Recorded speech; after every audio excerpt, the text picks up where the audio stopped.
Topic. আপনারা জানেন যে রাষ্ট্রের 3টি অঙ্গ আছে, এটা আমরা সবাই জানি। নির্বাহী বিভাগ, বিচার বিভাগ, আইনসভা। এবং এই 3টি অঙ্গ কিভাবে কাজ করে সেই বিষয় নিয়ে যদি ধারণা না থাকে তখন এই বিভ্রান্তি তৈরি হয়।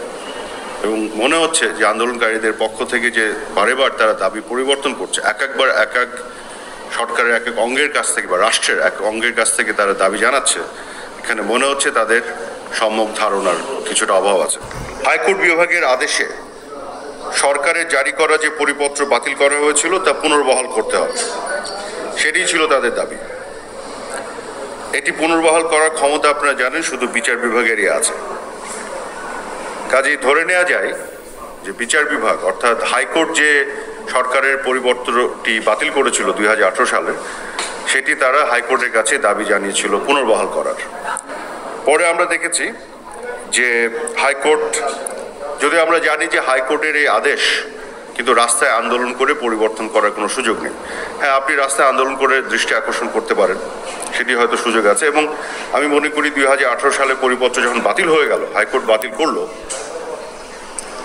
তখন সাময়িকভাবে কিছুটা ক্ষোভের সঞ্চার হতে পারে বা আপনি আন্দোলনে নামলেন দৃষ্টি আকর্ষণ করার জন্য, তার কিছুটা যৌক্তিকতা থাকতে পারে। কিন্তু আপনি খেয়াল করে দেখেন, যেহেতু আন্দোলন করে এটা পরিবর্তন করা যাবে না, এটি পরিবর্তনের একমাত্র উপায় আমরা জানি যে সর্বোচ্চ আদালতে যেতে হবে। এবং যখন দেখা গেল যে হাইকোর্ট বিভাগের আদেশের বিরুদ্ধে সরকার পক্ষ সর্বোচ্চ আদালতে আবেদন করেছে এবং আইনি লড়াই শুরু করেছে সরকার পক্ষ, তখন সরকারের অবস্থান এবং আন্দোলনকারীদের অবস্থান একই হয়ে গেল সে মুহূর্তে।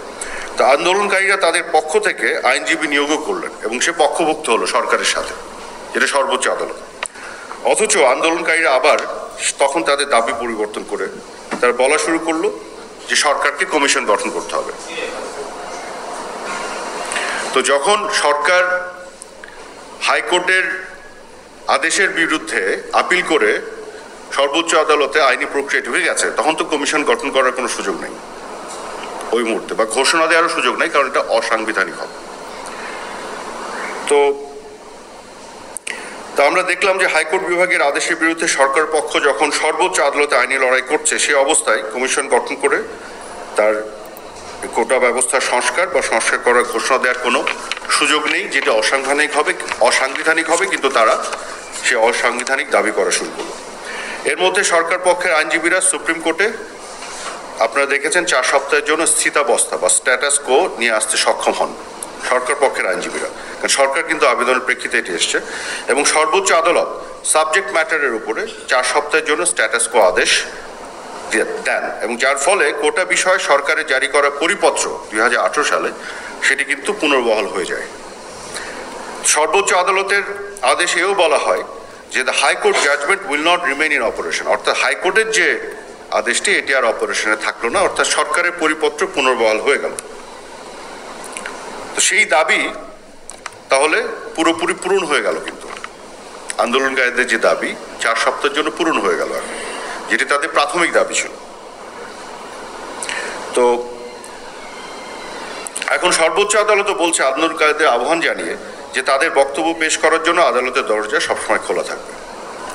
তো রাষ্ট্রের নির্বাহী বিভাগ তথা সরকার যখন আদালতে আইনি প্রক্রিয়ার মাধ্যমে মীমাংসার পথে এগোচ্ছে, তখন আন্দোলনকারীরা আবার তাদের দাবি পরিবর্তন করে বলা শুরু করলো বিচার বিভাগ নয়, নির্বাহী বিভাগের মাধ্যমে সমাধান চায়।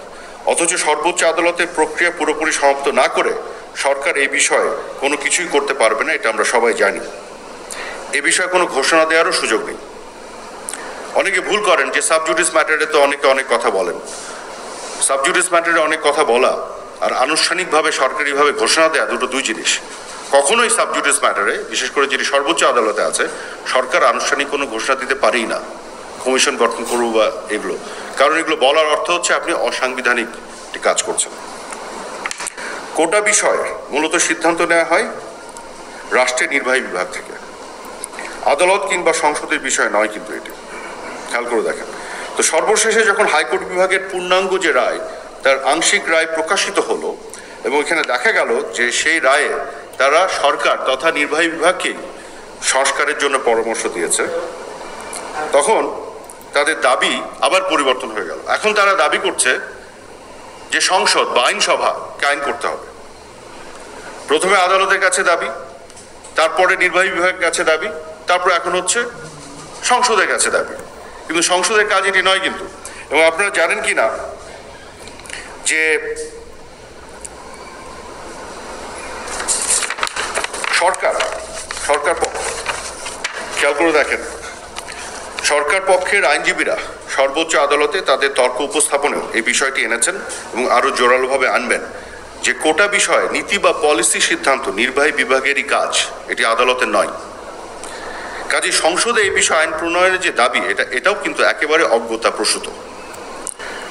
তো আমাদের প্রশ্ন হচ্ছে যে আন্দোলনকারীদের দাবি বারবার পরিবর্তন হচ্ছে কেন? এক একবার রাষ্ট্রের এক এক অঙ্গের কাছে দাবি করা হচ্ছে কেন?